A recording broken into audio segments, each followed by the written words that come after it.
Wood is a remarkable substance. It truly is.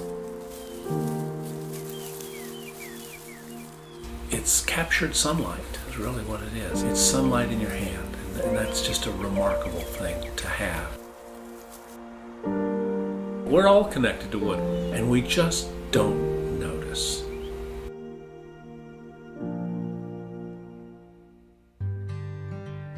I am Jim Barber. I'm a woodworker. When I was a kid, my dad made me a dump truck out of plywood with a big dump on the back of it that I could actually sit in. We'd load it up with sand on one side of the sandbox and drag it by its pull cord across to the other side of the sandbox and dump it out. Well, one day I went in and I said, "Dad, the smokestack broke on my dump truck." He said, "Well, come on, son, let's go make a new one." And we went out to his shop, and he stacked up a bunch of boxes, stood me on a lathe like the one behind me, and put in a dowel in that lathe, gave me some tools, and stood behind me and guided my hands, and we made a new smokestack. Many, many years later, I was up in the barn. The smokestack was still there, and I have it to this day.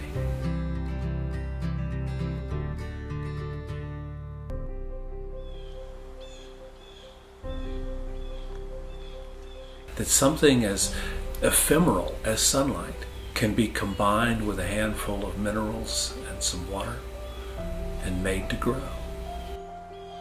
And then to have that in your hand and to take that and turn it into something that is then useful, beautiful, helpful, makes life a little better for people, that's a wonderful thing to do.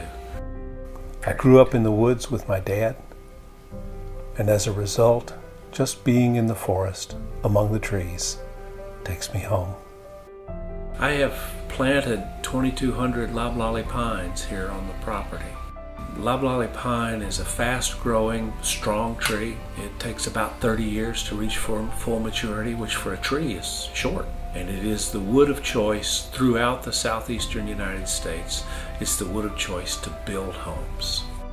And so people ask me, what am I doing with these 2,200 loblolly pines? I'm growing houses, I'm growing bedrooms, I'm growing kitchens, I'm growing playrooms for children.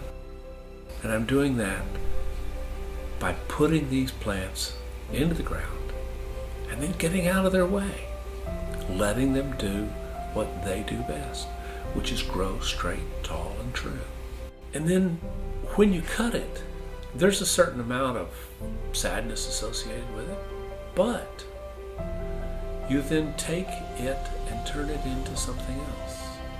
And that something else remains tactile, it remains almost alive here. It moves, it grows, it changes, it shrinks.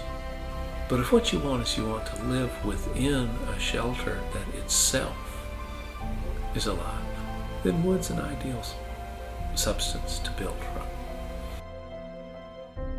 If you open your eyes and start paying attention, it's absolutely remarkable the number of things in our day-to-day lives that come from wood. Truly remarkable.